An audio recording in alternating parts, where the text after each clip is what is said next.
You asked for it. So here we go. A full Dallas Cowboys roster projection, position by position, breaking down what this team could look like as we head into the season. Buckle up because there's a lot to unpack, and we're going deep. Let's kick things off with the quarterbacks because let's be honest, everything revolves around Dak Prescott. There's no debating it. If Dak can't stay healthy, none of this really matters. You can have all the depth in the world, all the exciting prospects, the clever play designs, the emerging stars, but if QB4 goes down, the entire house of cards collapses. And yeah, he wears number 4, so get used to that nickname. The Cowboys have decided to carry 3 quarterbacks this year. And behind Prescott are Joe Milton and Will Grier. Now, Milton is that prototypical developmental guy. Huge arm, big frame, athleticism that jumps off the tape, but he's raw. He's going to be your preseason star, someone to watch closely when the games don't count, because that's when we'll really get to see how far along he is in his development. Don't be shocked if he has a couple of wow throws that light up social media. Then you've got Will Grier, who's kind of the opposite. He's not here to push for a starting role or even to challenge for QB2 in any real sense. He's that glue guy quarterback, the one who helps prep the starter during the week, holds the clipboard on Sundays, keeps the vibes up on the sideline. And yeah, that role matters, especially over the course of a long NFL season. But let's not kid ourselves. If Grier ends up taking meaningful snaps in a regular season game, something's gone seriously wrong. Now the running back room, and this is where things get spicy. There's been major turnover here and no clear-cut lead back. Javonte Williams comes in on a 1-year deal. Same for Miles Sanders. You've got Jaden Blue, a promising rookie, and guys like Phil Maffa and Deuce Vaughn battling for roles. Fullback, Hunter Luepke is back too. And honestly, he might have one of the better chances to stick around just because of the unique role he plays. But outside of maybe Jaden Blue, nobody in this group is a lock to make the final roster. That's just the reality. Javonte hasn't looked the same since his knee injury. He was explosive in Denver early on, but that burst has been missing. It's not panic time yet, but let's just say the red flags are flapping. Miles Sanders is even more of a question mark. He was great in Philly, but last year in Carolina was a disaster. Some of that's the environment, sure, but there's a growing sense that maybe he was a system-dependent guy. If that's the case, Dallas better hope their system fits him like a glove. Otherwise, this backfield could struggle early, and the team might have to start sniffing around for help. That's where Jaden Blue becomes intriguing. He might not be flashy, but he's balanced. Decent speed, solid hands, can pass protect. He's not guaranteed to be the RB1, but if Williams and Sanders don't pop in camp, don't be shocked if Blue quietly takes over that job. Then there's the wide receiver room. And oh man, what a difference a couple of weeks makes. CeeDee Lamb is still your unquestioned number 1, but now George Pickens enters the picture and gives Dallas a legitimate duo. That changes the entire tone of the offense. A few weeks ago, you could argue the Cowboys didn't have enough firepower. Now, Lamb and Pickens could very well be a top 10 receiver tandem in the league. But of course, Pickens brings a little drama with him. Let's call it what it is. He's got some football character questions. He's in a contract year, which could motivate him, or it could turn into a distraction if things go sideways. Still, the upside is huge. And if he locks in, this duo is going to be a problem for secondaries. Behind him, you've got Jalen Tolbert. As a WR2, not ideal. But as your WR3, that's a role he can handle. Turpin returns as your gadget guy. Jet sweeps, bubble screens, kick returns, all that good stuff. Jonathan Mingo is still a developmental piece. And then you've got a bunch of guys fighting for 1 or 2 remaining spots. Jalen Brooks, Tyron Billy Johnson, Kelvin Harmon, Josh Kelly, Tarek Black. It's a crowded field, and the margins are razor thin. Practice squad spots are in play for some, but there's going to be a lot of broken hearts when final cuts roll around. Moving on to tight end, and this group stayed mostly intact. Jake Ferguson is the starter, and the hope is he looks more like the 2023 version of himself rather than what we saw in 2024 when he was banged up and just didn't have that same juice. Maybe he added weight trying to be a better blocker and lost a step. Either way, he needs to bounce back, especially with Lamb and Pickens drawing attention outside. Ferguson's work over the middle could be lethal if he's right. Luke Schoonmaker is back too, and he'll be in the mix. The Cowboys always seem to find one undrafted tight end who makes a name for himself. Last year, it was John Stevens. Maybe this year it's Rivaldo Fairweather or Tyler Neville. Don't count them out. Now the offensive line. Barring injury, the starting five is pretty much set. Tyler Guyton, Tyler Smith, Cooper Beebe, Tyler Booker, and Terrence Steele. It's a young, powerful group with a ton of upside. The depth is where things get murky. Brock Hoffman should make the team. Same with Asim Richards and Robert Jones. Ajani Cornelius and TJ Bass are in the mix, along with Nathan Thomas, and then there's the interesting additions of Sadiq Charles and Shuma Edoga. Neither guy got guaranteed money, which tells you the Cowboys brought them in mostly to stabilize the preseason and protect the young QBs like Milton from getting killed behind an all-UDFA line. The key here is Tyler Guyton. All the physical tools are there, but the technique? That's where the concern lies.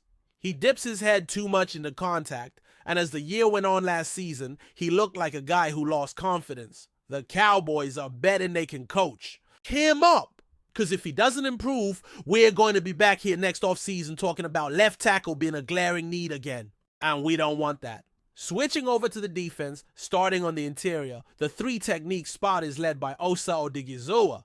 He needs to do more. The flashes are there, pressure, penetration, disruption, but the Cowboys need more. Impact plays, sacks, forced fumbles, tackles for loss. That's what's missing. They brought in Solomon Thomas as depth, and Denzel Daxon is a practice squad guy unless he really pops. Tommy Akinbade could surprise. But again, likely a stash candidate. The real concern is nose tackle. Maisie Smith is getting another shot, but he's got to take a major leap. He was better against the run last year, but better doesn't mean good enough. He was a first-round pick for a reason, and if he doesn't show something this season, you have to start wondering if it's ever going to happen. Behind him are Jay Toya and Justin Rogers, two seventh-round rookies.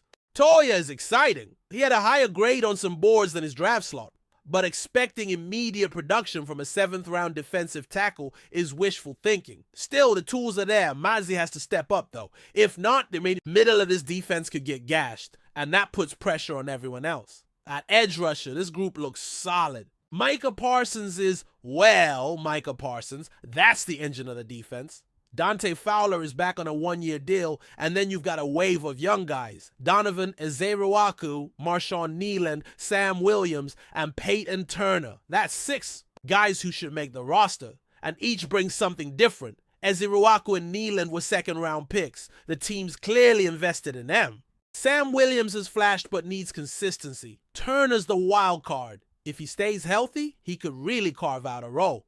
Guys like Tyrus Wheat and Luigi Villain will be battling for practice squad spots and will play a ton in the preseason. One thing to keep an eye on is Micah's contract. It'd be ideal if they got that extension done before camp, so it's not hanging over everything. Get him paid, lock him in, and let him focus on wrecking games every Sunday. That's the move. Linebacker is a bit of a mess right now. DeMarvion.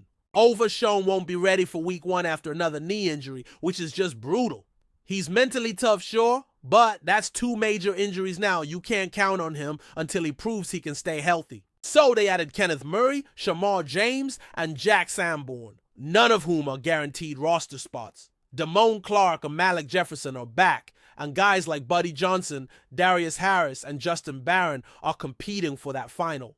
Special team slot. It's a crowded group, but also full of uncertainty. In the secondary, the cornerback group hinges on health. Trevon Diggs and Jordan Lewis are the big names, but both are working their way back. If they're not ready to go, Darren Bland becomes even more critical. And depending on how it all shakes out, Bland might have to slide into the nickel role, which is either a great sign, meaning Diggs and Lewis are healthy and you can kick Bland inside, or a bad one, meaning no one else can play nickel. It's a thin margin. Israel Mukwamu could end up being the day 1 nickel by necessity, which is far from ideal. Kaylee Ringo and Kaya Elam are depth pieces at this point, and Josh Butler is banged up as well. But before we continue, don't forget to subscribe to our channel and give this video a like. Your support helps us keep bringing you the latest updates on the Dallas Cowboys. Feel free to share your thoughts on the news in the comments as well. In a surprising twist-stirring conversation across the NFL landscape, a new rumor has emerged claiming that Green Bay Packers quarterback Jordan Love has privately stated he would never play for the Dallas Cowboys. While unconfirmed, the report has ignited speculation and debate among fans and analysts alike, questioning not only its validity, but also the potential reasons behind such a bold stance. According to unnamed sources cited in various online forums and insider circles, Love allegedly made the comment in a private setting, perhaps among teammates or close confidants. Though no official statement or direct quote has been verified, the very idea of an NFL quarterback, especially one as composed and media-savvy as Love, taking such a definitive position has fueled widespread interest. If true, the sentiment could stem from several factors. The rivalry between the Packers and the Cowboys is one of the most storied in league history, punctuated by dramatic playoff meetings and intense fan-based passion. Love,